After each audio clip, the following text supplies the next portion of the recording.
This was found in central New York at a farm sale.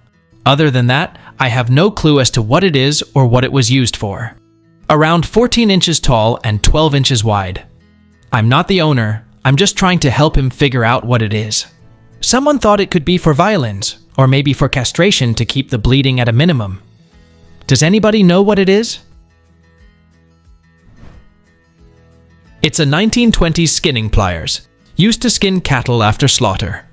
The hide was clamped in the iron and secured with the conical plunger by hammer blows.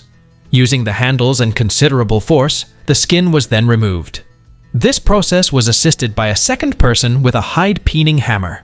This person struck the hide, which the first person had stretched taut with the hide peening pliers, close to the meat. This generated strong peeling forces that facilitated the removal of the hide from the meat.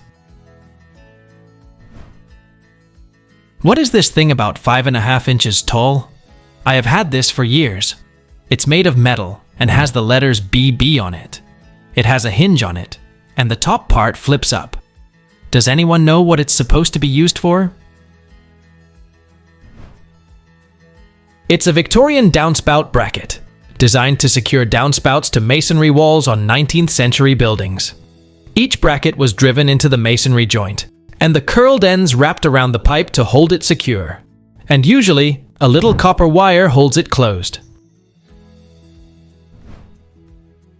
What are these large objects or structures carried on a barge? A set of 12 large metal frameworks on a barge, spotted on the Hudson River off of Manhattan, maybe 30 feet tall or so. Sorry, the resolution isn't better. I wasn't the one who took the pic. I'm just wondering if anyone has a clue. Those are wind turbine foundation components. The tug appears to be Dan towing, and according to Vessel Finder, the Thomas Dan is currently exiting New York Harbor with a destination of Providence. Rhode Island is building a large wind farm, the 704 megawatt Ørsted Revolution Wind Project, and it will be the first commercial-scale offshore wind project for Rhode Island and Connecticut, and the first multi-state offshore wind farm in the country. It will eventually generate enough clean energy to power more than 350,000 homes in both Rhode Island and Connecticut. What are these small clear glass pieces with a strange shape? These were found in an old vehicle, so maybe automotive related. The van was reportedly previously owned by a hoarder who had it full of junk, so there is also a good chance these are not auto-related at all. They all appear to be made the same way, but aren't exactly the same size. I haven't tried to AI image search it, or done much of any research until now. I would rather consult the real people here. And these are something that has been puzzling me for over a year now. Thank you all in advance for your help and knowledge. These are spoons or shovels for a depression glass salt cellars, used to scoop salt instead of sprinkling salt by hand. These are sometimes found as part of a set, but can also be purchased separately. There was a time when salt cellars played an important role on the dining table for the host or hostess. As a result of it being such an expensive commodity several hundred years ago, salt was seen as a luxury, and it was the well-to-do that made salt cellars quite fashionable and a status symbol for the home. What is this mysterious odd-looking slide on the side of the ship? I didn't catch the name of the ship, but it's currently, or recently was, at the Brooklyn Navy Yard. One of my favorite places to wander in New York City. Any ideas? I work on tugboats, and this is a bunker barge, used for refueling larger ships.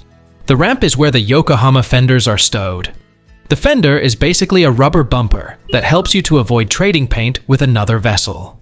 The barge needs large fenders as it comes alongside ships regularly. They are then winched up and stowed while the barge is underway. What is this thing I inherited from my mum recently, after her passing? It glows in the dark, and it has poison inside, written on the back. I would be interested to know its use and how old it might be. This item is a US World War II paratrooper luminous disc, often referred to as a D-Day helmet marker or personnel marker. It was issued to paratroopers during World War II to mark routes, identify friendly troops, or mark equipment in the dark. The disc features a transparent plexiglass front attached to a black metal back, with holes for attaching it to a helmet or uniform. These markers were radioluminescent, meaning they contain a radioactive powder that allows them to glow, and the powder inside is hazardous. This item is an example of an item that the Radium Girls would have worked on. The Radium Girls were female factory workers in the 1910s to 20s who ingested radioactive paint from painting radium dials. After being told that the paint was harmless, the women ingested deadly amounts of radium after being instructed to point their brushes on their lips in order to give them a fine tip. The women were instructed to point their brushes in this way because using rags or a water rinse caused them to use more time and material. They suffered severe radiation poisoning, developing radium jaw, anemia, and bone cancers. They fought for justice, winning a 1937 settlement that provided a $10,000 payment, or approximately $183,000 in 2024, and annuities for the survivors. Their case established crucial U.S. worker safety standards.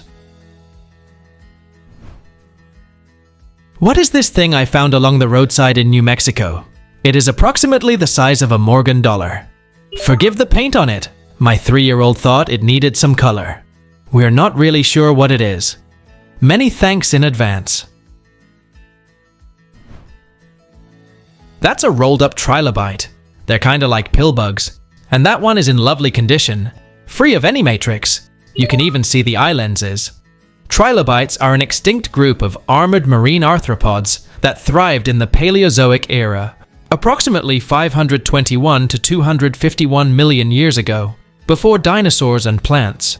They could roll themselves up into balls like this to protect themselves from predators. They were likely scavengers, predators of small worms, or filter feeders.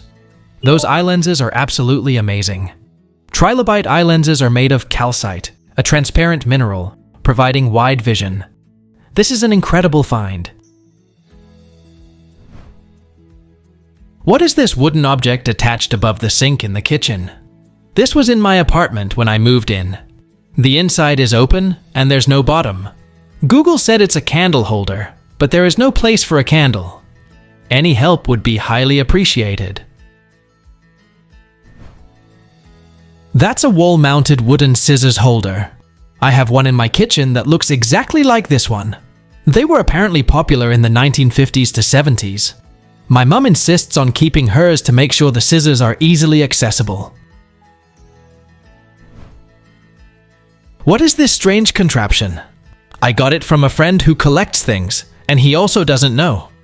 After I posted it on an online group, some suggestions in the comments are a belt hole punch, an old school compass maker, a nutcracker and pick, an olive pitter, or for injecting butter into lobsters, or maybe a lighter. I'm curious as to what this is. Any information would be helpful.